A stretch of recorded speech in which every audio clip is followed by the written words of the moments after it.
ಆತ್ಮೀಯರೇ, ಎಚ್ ಶಿಕ್ಷಣಿಗೆ ಸ್ವಾಗತ. ನಾನು ನಿಮ್ಮವ ಎಂ ಮಲ್ಲಪ್ಪ ಜೋತಾವರ್. ಇತ್ತೀಚೆಗೆ ಅಥಣಿ ಪಟ್ಟಣದಲ್ಲಿ ಒಂದು ಕಾರ್ಯಕ್ರಮ, ಒಂದು ಕಾಲೇಜಲ್ಲಿ SSMS ಮಹಾವಿದ್ಯಾಲಯದಲ್ಲೇ ಒಂದು ಒಳ್ಳೆಯ ಕಾರ್ಯಕ್ರಮ ಜರುಗಿದೆ. ಅದರ ಬಗ್ಗೆ ಒಂದಿಷ್ಟು ಹೇಳಲೇಬೇಕಾಗ್ತದೆ ಇವತ್ತು. ಯಾಕಂದರೆ ಕೃಷ್ಣಾ ನದಿ ಮತ್ತು ಅಗ್ರಾಣಿ ನದಿ ಅಂತೇಳಿ, ಅಗ್ರಾಣಿ ಅಂದರೆ ಸಣ್ಣ ಹಳ್ಳದ ಜೊತೆ ಬರ್ತದೆ. ನಮ್ಮ ಕೆಳೆಗಾಂವದಲ್ಲೇ ಮಹಾರಾಷ್ಟ್ರದಲ್ಲಿ ಬರ್ತದೆ. ಕೆಳೆಗಾಂವ ಅಂತ ಪ್ರಸಿದ್ಧ ಇದೆ ಬಸವಣ್ಣನ ಸಲುವಾಗಿ. ಅಲ್ಲಿ ಹೋಗಿರ್ತೀವಿ ನಾವು ಯಾವಾಗ. ಅಲ್ಲಿ ನೀರಿನ ಪ್ರಮಾಣ ಭಾಳ ಕಡಿಮೆ ಇರ್ತದೆ. ಒಂದು ಸಣ್ಣ ಹಳ್ಳಾಗೆ ಹರಿತಿರ್ತದೆ, ನಂತರ ನದಿ ಆಗ್ತದೆ. ಅದು ಹೋಗಿ ಕೃಷ್ಣಕ್ಕೆ ಕೊಡ್ತದೆ. ಈ ಒಂದು ನೆಲೆಗಟ್ಟಿನಲ್ಲೇ ಅಲ್ಲಿ ಒಂದು ಕಾರ್ಯಕ್ರಮ ಮಾಡಿದರು ಕೃಷ್ಣಾ ನದಿ ಸಲುವಾಗಿ. ಕೃಷ್ಣಾ ನದಿ ಯಾವ ರೀತಿಯಾಗಿ ಇವತ್ತು ಗಬ್ಬೆದ್ದು ಹೋಗ್ತಾ ಇದೆ, ಗಡ್ರ ಆಗ್ತಾ ಇದೆ ಅನ್ನೋ ನೆಲೆಯಲ್ಲಿ ಇದನ್ನು ಭಾಳ ನೋವಿನಿಂದ ಹೇಳಬೇಕಾಗಿದೆ ಮಾತು. ಎಲ್ಲ ನದಿಗಳ ಪರಿಸ್ಥಿತಿ ಹೆಂಗಾಗಿದೆ, ಬರೀ ಕೃಷ್ಣ ಒಂದಲ್ಲ. ಆ ದಿಶೆಯಲ್ಲಿ ಅವ್ರು ಎಚ್ಚರಗೊಂಡಿದ್ದಾರಲ್ಲ, ಇಲ್ಲಿಯ ಪ್ರಾಜ್ಞವಂತ ಜನ ಅವ್ರೇನು ಮಾಡ್ತಾ ಇದ್ದಾರೆ ಅದು ನಿಮ್ಗೆ ತಿಳಿಸೋದು ನನ್ನ ಕೆಲಸ. ಯಾಕಂದ್ರೆ ಎಲ್ಲಿ ಒಳ್ಳೆ ಕೆಲಸ ಆಗ್ತದೆ ಮತ್ತು ಕೆಟ್ಟ ಕೆಲಸ ಆಗ್ತದೆ ಎರಡೂ ತಿಳಿಸೋದು ನಮ್ಮ ಕರ್ತವ್ಯನ. ಸತ್ಯ ಹೇಳ್ಬೇಕಾಗಿದ್ದು ನಮ್ಮ ಕೆಲಸ. ಅದು ನೀವು ಜಾಗೃತಿ ನೋಡಿ ಆ ವಿಷಯದಲ್ಲಿ ಮತ್ತೆ ಚರ್ಚೆ ಮಾಡ್ತೀರಿ ಅಂತ ತಿಳ್ಕೊಂಡಿದ್ದೀರಿ. ಯಾಕೆಂದರೆ ಕೃಷ್ಣಾ ನದಿಗೆ ಇವತ್ತು ಕೃಷ್ಣಾ ನದಿ ಏನು ಹುಡ್ತದೆ ನಿಮ್ಗೆ ಗೊತ್ತದ, ಮಹಾಬಳೇಶ್ವರದಲ್ಲಿ ಹುಡ್ತದೆ. ಕೃಷ್ಣಾ ಕುಟುಂಬ ದೊಡ್ಡ ನದಿ, ಇದು ಭಾರತದಲ್ಲೇ 3ನೇ ದೊಡ್ಡ ನದಿ. ಮುಂದೆ ಹೋಗಿ ಮಹಾನದಿ ಜೊತೆ ಕೂಡ್ತದೆ. ಆ ಮತ್ತು ಬೇರೆ ಗೋದಾವರಿ ಜೊತೆಗೆ ಮಹಾಸಂಗಮ ಆಗ್ತದೆ. ಅದರ ನಂತರ ಎಲ್ಲಪ್ಪ ಅಂದ್ರೆ ಹಂಸಾದೇವಿಯಲ್ಲಿ ಬಂಗಾಳ ಕೊಲ್ಲಿಗೆ ಹಂಸಾದೇವಿಯಲ್ಲಿ ಹೋಗಿ ಬಿದ್ದ ಅನ್ನೋ ಜಾಗದಾಗ ಬಂಗಾಳ ಕೊಲ್ಲಿ ಹೋಗಿ ಸೇರ್ತದೆ. 1400 ಕಿಲೋಮೀಟ್ರ್ ಹೋಗ್ತದೆ. ಈ ದೇಶದಲ್ಲಿ 3ನೇ ದೊಡ್ಡ ನದಿ ಇದೆ. ಈಗ ಹೇಳಿದ್ದೀನಿ ನಿಮಗೆ.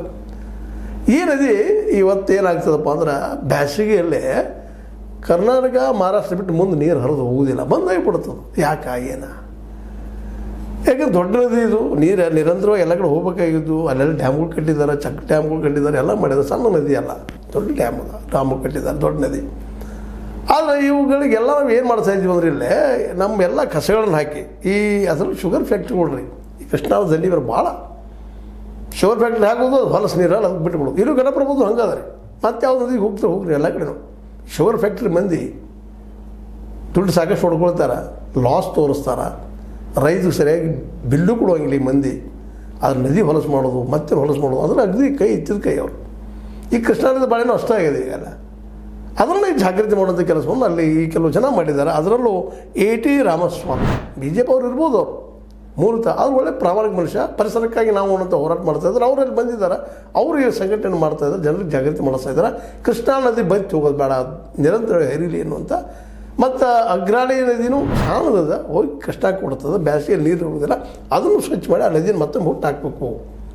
ಯಾವ್ಯಾವ ಬತ್ತಿ ಹೋಗಿದಾವೆ ನದಿಗಳು, ಸಣ್ಣ ಸಣ್ಣ ನದಿಗಳು, ಅವು ಮತ್ತೆ ಹುಟ್ಟಾಕೋದು, ಜರಿಗಳು ಹುಟ್ಟಾಕೋದು, ಇದೆಲ್ಲ ಈ ದಿಶೆಯಲ್ಲಿ ಆಗಬೇಕಾಗಿತ್ತು ಅನ್ನೋಂಥ ಒಂದು ಪ್ರಾಮಾಣಿಕವಾದ ಪ್ರಯತ್ನವನ್ನು ನಮ್ಮ ರಾಮಸ್ವಾಮಿ ಅವರಾಗಿರ್ಬೋದು, ಅಣ್ಣಾ ಸಾಹೇಬ್ ಅಡಹಳ್ಳಿ ಅವರಾಗಿರ್ಬೋದು, ಅದೇ ಕಾಲಕ್ಕೆ ಇನ್ನೂ ಅನೇಕ ಜಲತಜ್ಞರಾದ ನರೇಂದ್ರ ಚೂಗವರಾಗಿರ್ಬೋದು, ಇವರೆಲ್ಲರೂ ಉಪನದಿಗಳನ್ನ ಮತ್ತೊಂದನ್ನು ಆಂಧ್ರ ಪ್ರದೇಶದ ಜಲತಜ್ಞ B ಸತ್ಯನಾರಾಯಣ ಅವರಾಗಿರ್ಬೋದು, ಸತ್ಯನಾರಾಯಣ ಅವರಾಗಿರ್ಬೋದು, ತೆಲಂಗಾಣ ರಾಜ್ಯದ ಜಲಮಂಡಳಿಯ ಮಾಜಿ ನಿರ್ದೇಶಕ V ಪ್ರಕಾಶ್ ರಾವ್ ಆಗಿರ್ಬೋದು, ಅಪ್ಪ ಸಾಹೇಬ್ ಯರ್ನಾಳ್ ಅವರಾಗಿರ್ಬೋದು, ಹಿಪ್ಪರಿಗೆ ಇಂಜಿನಿಯರಿಂಗ್ ಮಠದ ಆಶ್ರಮದ ಪ್ರಭು ಚನ್ನಳ್ಳಿ ಅವರಾಗಿರ್ಬೋದು, ಪರಿಸರ ಪ್ರೇಮಿ RP ಹುಬ್ಬಳ್ಳಿ ಅವರಾಗಿರ್ಬೋದು, ಮಹಾವಿದ್ಯಾಲಯದ ಪ್ರಾಚಾರ್ಯ ಪ್ರಶಾಂತ್ ಮಗ್ದುಮ್ ಅವರಾಗಿರ್ಬೋದು, ನಿವೃತ್ತ ಇಂಜಿನಿಯರ್ ಅರುಣ್ ಯಲಗುದ್ರಿ ಮತ್ತು ಶ್ರೀಕಾಂತ್ ಮಾಖಾನಿ, ಶಂಭು ಮಮದಾಪುರ್, ಇವೆಲ್ಲ ತಜ್ಞರು. ಇವರೆಲ್ಲ ಪ್ರೀತಿಯಿಂದ ಈ ಸಭೆಯಲ್ಲಿ ಭಾಗವಹಿಸಿ ಜನರು ಜಾಗೃತಿ ಮಾಡಬೇಕಪ್ಪ. ಇದನ್ನು ಅಗ್ರಾಣಿ ಅಂತ ಸಣ್ಣ ಉಪನದಿಗಳನ್ನ ಹಿಡ್ಕೊಂಡು ಕೃಷ್ಣಾ ನದಿ ಸ್ವಚ್ಛ ಕೆಲಸ ಮಾಡಬೇಕು ಅಂತೇಳಿ ಜನರು ಜಾಗೃತಿ ಮೂಡಿಸೋದು ಕೆಲಸ ಮಾಡಲಿಕ್ಕೆ ಹಚ್ಚಿದ್ದಾರೆ. ದೊಡ್ಡ ಫಂಕ್ಷನ್ ಆಗಿದೆ ಅದರಲ್ಲಿ ಅವರು ಸ್ಪಷ್ಟವಾಗಿ ಚರ್ಚೆ ಮಾಡಿದ್ದಾರೆ. ಅಲ್ಲಿ ಮುಖ್ಯ ಏನಪ್ಪ ಅಂತಂದರೆ ಹೇಳೋದಿದ್ದ ನಿಮ್ಗೆ ಈಗ ಹೇಳಿದಂಗೆ, ಇಂದು ಕೃಷ್ಣೆಯ ಒಡಲಲ್ಲಿ ಸಕ್ಕರೆ ಕಾರ್ಖಾನೆಯಿಂದ ಹೊರಬರುವ ಮಾಲಿನ್ಯವನ್ನು ನದಿಗೆ ಬಿಡುವುದು, ಹೊಲಸು ಏನಂತೆ ಅದೆಲ್ಲ ನೀರಿಗೆ ಒಳಗೆ ಬಿಟ್ಟು ಬಿಡೋದು, ಇದು ದೊಡ್ಡ ಹೊಡೆತ. ಮುಂದೆ ಮರಳುಗಾರಿಕೆ. ಈ ರಾಜಕಾರಣಿಗಳು ಶಾಸಕರು ದುಡ್ಡು ಬೇಕಲ್ಲ, ರಾಜಕೀಯಕ್ಕೆ ಪಾರ್ಟಿ ಫಂಡು ಬೇಕಲ್ಲ, ಅದಕ್ಕಾಗಿ ಹೊಳೆ ದಂಡಿಗಿರುವಂಥ ಉಸುಕರೆ ಎಲ್ಲ ಎಬ್ಸೋದು ಬೇನಾಮಿಯಾಗಿ ಬೇಕಾದಾಗ ಒಟ್ಟು ಎಬ್ಸೋದು ಹೊಳೆ ಎಲ್ಲ ಗಂಟೆ ಮಾಡಿಬಿಟ್ಬಿಡೋದು. ಇಂಥ ದರಿದ್ರತನ ಮುಂದೆ ಮರಳದಂದೆ ಇದೊಂದು ಮಾಫಿಯಾ ಆಗಿಬಿಟ್ಟಿದ್ರೆ ಅದಕ್ಕೆ ಎದುರು ಮಾಡಲಿಕ್ಕೆ ಎದುರಿಸಲಿಕ್ಕೆ ಅವ್ರು ಕೊಲ್ಲ ಮಾಡುವಂಥ ಭಯ ಹುಟ್ಟಿಸುವಂಥ ವಾತಾವರಣ ನಿರ್ಮಾಣ ಆಗ್ಯದ. ಮರಳುಗಾರಿಕೆ ಆಯಿತು. ಮುಂದೆ ಮಣ್ಣು ಮಾಫಿಯಾ. ಆಕ್ಚುಲಿ ಮಣ್ಣು ಹೊಳೆ ದಂಡಿಗಿರೋಂಥ ಮಣ್ಣು ಫಲವತ್ತು ಮಣ್ಣು ಇರ್ತದೆ, ಆ ಮಣ್ಣು ತೆಗೆದುಕೊಂಡು ತಮ್ಮರುಗಳು ಹಾಕ್ಕೊಡೋದು ಮತ್ತೆ ಮಾಡೋದು ಮಾಫಿಯಾ ಅದಾಗಿರ್ಬೋದು. ಮುಂದೆ ಗಣಿಗಾರಿಕೆ ನಡೆಸುವುದು. ಈ ಈ ನದಿಗಳ ದಂಡೆಗೊಂಡ ಗಣಿಗಾರಿಕೆ ಕಾಡಿನ ಗಣಿಯನ್ನು ಅಂದರೆ ಕಬ್ಬಿಣ ಇದರಾಗಿರ್ಬೋದು ಮತ್ತೊಂದು ಆಗಿರ್ಬೋದು ಅದು ತಗೊಂಡು ಗಿಡ ಕುಳ್ಳ ಮಾಡಿ ನೀರು ಹರಿದು ಮಾಡುವಂಥದ್ದು ಅದರಿಂದ ಮತ್ತಷ್ಟು ಏನಪ್ಪ ಅಂತಂದ್ರೆ ಈ ಗಣಿಗಾರಿಕೆಯಿಂದಾಗಿ ಈ ನದಿ ಅತಿಯಾದ ಪ್ಲಾಸ್ಟಿಕ್ ಬಳಕೆ ಮಾಡೋದು ಮ್ಯಾಲೆ ಪ್ಲಾಸ್ಟಿಕ್ ಒಂದು ನಾವು ಉಪಯೋಗ ಮಾಡ್ತೀವಿ ಇವತ್ತು ಅದು ನಮ್ಗೆ ಅನಿವಾರ್ಯ ಆಗಿಬಿಟ್ಟದ ಅದು ಬಿಡ್ತೀವಿಲ್ಲಪ್ಪ ನಾವು ಅನ್ನೋಂಗೆ ಆಗಿಬಿಟ್ಟದ ಆ ಪ್ರಮಾಣದಲ್ಲಿ ಪ್ಲಾಸ್ಟಿಕ್ ಉಪಯೋಗ ಮಾಡ್ತೀವಿ ಮುಂದೆ ಚರಂಡಿ ನೀರನ್ನೆಲ್ಲ ನದಿಗೆ ಬಿಡ್ತೀವಿ ನಮ್ಮ ಊರುಗಳಿಗೆಲ್ಲ ಚರಂಡಿ ನೀರು ಹೊಲಸೆಲ್ಲ ಅಲ್ಲೇ ಗಬ್ಬೆದ್ದು ಹೋಗಿ ಹೊಳಿ ಏನಾಗೈತಪ್ಪ ಅಂದ್ರೆ ಗಟ್ಟರಗಳಾಗ್ತಾ ಇದ್ದಾವೆ ಮುಂದೆ ನದಿಯ ಪಕ್ಕದಲ್ಲಿ ಇರುವ ಗಿಡ ಮರಗಳನ್ನೆಲ್ಲ ನಾಶ ಮಾಡ್ಕೊಳ್ತೀವಿ ಎಲ್ಲ ಹೊಲ ಮಾಡೋಕ್ಕೆ ಪ್ರಯತ್ನ ಮಾಡ್ತೀವಿ ಹೊಲ ಮಾಡಿದ ತಕ್ಷಣ ಗಿಡಗಳು ಹೋದ ತಕ್ಷಣ ನದಿ ಪ್ರವಾಹ ಆಗ್ತಾಯಿತ್ತು ಹೋಗುವಂಥ ಸಾಧ್ಯತೆಗಳಾಗ್ತಾವೆ ಹೀಗಾಗಿ ನಾವೆಲ್ಲರೂ ಕುಡ್ಕೊಂಡು ಮಾಡ್ತಾಯಿದ್ವಿ ಮಹಾರಾಷ್ಟ್ರದವರಾಗಿರ್ಬೋದು ಕರ್ನಾಟಕದವರಾಗಿರ್ಬೋದು ಮುಂದೆ ಬರ್ತೀವಿ ತೆಲಂಗಾಣದವರಾಗಿರ್ಬೋದು ಆಂಧ್ರದವರಾಗಿರ್ಬೋದು ವಾಟ್ನಲ್ಲಿ ಹೊಲ ಸರಿಸಿ ಆ ನದಿಗಳನ್ನ ಹಾಳು ಮಾಡ್ತಾಯಿದ್ವಿ ಇನ್ನೊಂದು ದೊಡ್ಡ ಚರ್ಚೆ ನಡೆದವ್ರು ಇದು ಜಾಗೃತಿ ಆಗ್ಬೇಕಾದ್ರೆ ಮತ್ತು ನಮ್ಮ ಯುವಕರಿಂದ ತಿಳ್ಕೊಬೇಕಾಗಿದ್ರಿ ನದಿಯನ್ನು ಸ್ವಚ್ಛ ಇಟ್ಕೋಬೇಕು ಅವ್ರು ಇಲ್ಲಪ್ಪ ಅಂದ್ರೆ ಅವ್ರ ಭವಿಷ್ಯದ ನೀರೇ ಇಲ್ಲ there is no water for the future of these persons. ಇದ್ರ ಬಗ್ಗೆ ಭಾಳ ಕಾಳಜಿಯಿಂದ ನಮ್ಮ ಏನಪ್ಪ A.T. ರಾಮಸ್ವಾಮಿ ಅವರು ಹೋರಾಟ ಮಾಡ್ತಾ ಇದ್ದಾರೆ. ನಾವೆಲ್ಲರೂ ಬೆಂಬಲಿಸಬೇಕಾಗಿದೆ, ಇದನ್ನು ಕಾಪಾಡ್ಕೋಬೇಕಾಗಿದೆ. ನಮ್ಮ ನದಿ, ನಮ್ಮ ಜಲ, ನಮ್ಮ ವಾಯು, ನಮ್ಮ ಕಾಡು ಇವನ್ನೆಲ್ಲ ಉಳಿಸ್ಕೊಳ್ಳದೇ ಇದ್ದರೆ ನಾವು ನಿಶ್ಚಿತವಾಗಿಯೂ ಅನಾಥರಾಗ್ತೀವಿ ಭವಿಷ್ಯದಲ್ಲಿ ಅಂತ. ನಮ್ಮ ಮಕ್ಕಳೆಲ್ಲ ಪೂರ್ತಿ ಅನಾಥರಾಗಿ ಹೋಗ್ತಾರೆ ಅನ್ನುವಂಥ ಮಾತು ಭಾಳಷ್ಟು ದೀರ್ಘವಾಗಿ ಚರ್ಚೆ ಮಾಡಿದ್ದಾರೆ. ಅದರಲ್ಲೇ ನಮ್ಮ ಗಚ್ಚಿನ ಮಠದ ಶಿವಬಸವ ಸ್ವಾಮೀಜಿಯವರು ಮಾತಾಡಿದ್ದಾರೆ. ಎಲ್ಲರೂ ಈ ನದಿಯನ್ನು ಉಳಿಸುವಂಥ ಹೋರಾಟದಲ್ಲಿ ಭಾಗಿಯಾಗುವಂತ ಇದ್ದಾರೆ. ಅದರಲ್ಲೂ ನೀವು ಸಹಜವಾಗಿ ಕೆಳೆಗಾಂವಕ್ಕೆ ಹೋದ್ರೆ ಅತ್ಯಂತ ಪ್ರಸಿದ್ಧವಾದ ಸ್ಥಳ ಕೆಳೆಗಾಂವ. ಅಲ್ಲಿ ಹೋದಾಗ ಅಲ್ಲಿ ಅಗ್ರಣಿ ಅಂತ ಒಂದು ಹಾಳು ಅಂತ ನಾವು ಕರಿತೀವಿ ಅದನ್ನು. ಅದರ ನದಿ, ಸಣ್ಣ ನದಿ, ಅದೆಲ್ಲ ಬೇಸಿಗೆ ಬೆಚ್ಚಿ ಹೋಗಿರ್ತೀವಿ ಅಂತ ಅನೇಕ ಇದ್ದಾವೆ. ಅದನ್ನೆಲ್ಲರೂ ಸ್ವಚ್ಛ ಮಾಡಿ ಆ ನದಿ ಎದ್ದು ಬರೋಂಗೆ ಅಂದ್ರೆ ನೀವು ಸ್ವಚ್ಛ ಮಾಡಿದ್ರಿ, ಗಿಡ ಗಂಟೆಗಳು ಬೆಳೆಸಿರಿ ಸುತ್ತಮುತ್ತ ಅಂದರೆ ಸಹಜವಾಗಿ ನದಿ ದೊಡ್ಡದಾಗ್ತಾ ಹೋಗ್ತದೆ, ನೀರಿನ ಆಶಗಳು ಸಿಗ್ತದೆ.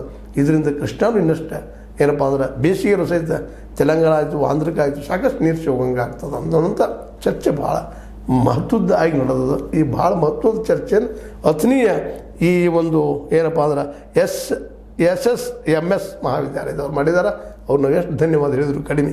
ಇಂಥ ಚರ್ಚೆ ಎಲ್ಲ ಕಡೆ ಆಗಬೇಕಾಗಿದ್ರು, ಎಲ್ಲ ಊರುಗಳ ಎಲ್ಲ ಕಾಲೇಜುಗಳಲ್ಲಿ ಎಲ್ಲ ಯುವಕರಿಗೆ ಮುಟ್ಟಬೇಕಾಗಿದೆ. ನಮ್ಮ ನದಿನ ಉಳಿಸ್ಕೊಳ್ಳುವಂಥದ್ದು. ಪ್ರತಿಯೊಂದು ಊರು ಬಾಜುಗೂ ಒಂದು ನದಿ ಇರ್ತದೆ, ಆ ನದಿನ ಉಳಿಸ್ಕೊಳ್ಳೋಂಥದ್ದು, ಆ ನದಿ ಬೆಳೆದು ಹೋಗುವಂಥದ್ದು. ಯಾಕಂದರೆ ಎಲ್ಲಿವರೆಗೆ ನಮಗೆ ಶುದ್ಧ ನೀರು ಇಲ್ಲವೋ ಅಲ್ಲಿವರೆಗೆ ನೀರು ಸಿಗೋದಿಲ್ಲೋ ನಮ್ಮ ಬದುಕು ನರಕ ಆಗ್ತದೆ ಅನ್ನೋದು ಎರಡು ಮಾತಿಲ್ಲ.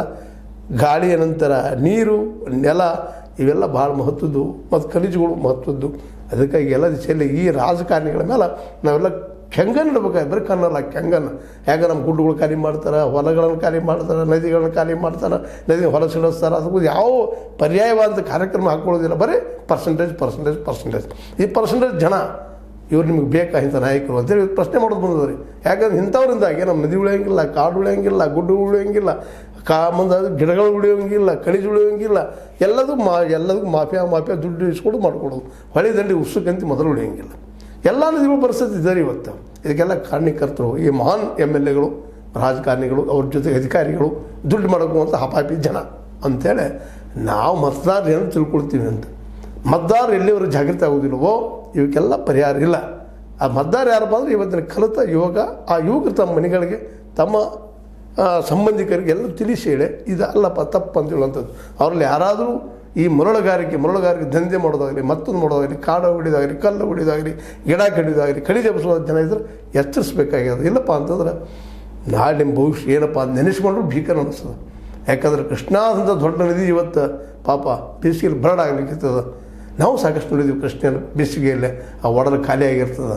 ಆ ಹರಡು ಉಸುಕನ್ನು ನೋಡಿದಾಗ ನೋವು ಅನ್ನಿಸ್ತದೆ, ನೀರು ಇರೋದನ್ನು ಗಮನಿಸಿದಾಗ ಬೇಜಾರು ಅನ್ನಿಸ್ತದೆ. ಇಲ್ಲೇ ರಬ್ಬೆ ಗುಣಿಟ್ ಆಗಿರ್ಬೋದು, ಅದ್ರ ಮುಂದೆ ಆಗಿರ್ಬೋದು, ಅಲ್ಲೆಲ್ಲ ಏನೋ ಚೆಕ್ ಡ್ಯಾಮ್ ಮಾಡಿದ್ದಾರೆ. ಬಟ್ ಆದರೂ ಬೇಸಿಗೆಯಲ್ಲಿ ಅನುಭವಿಸುವ ನೋವುಗಳು ಮಾತ್ರ ಭಾಳಷ್ಟು ಅದಾವ. ಇದಕ್ಕೆಲ್ಲ ಕಾರಣ ನಾವು ಸ್ವತಃ ಮಾಡುತ್ತಿರೋ ತಪ್ಪುಗಳು.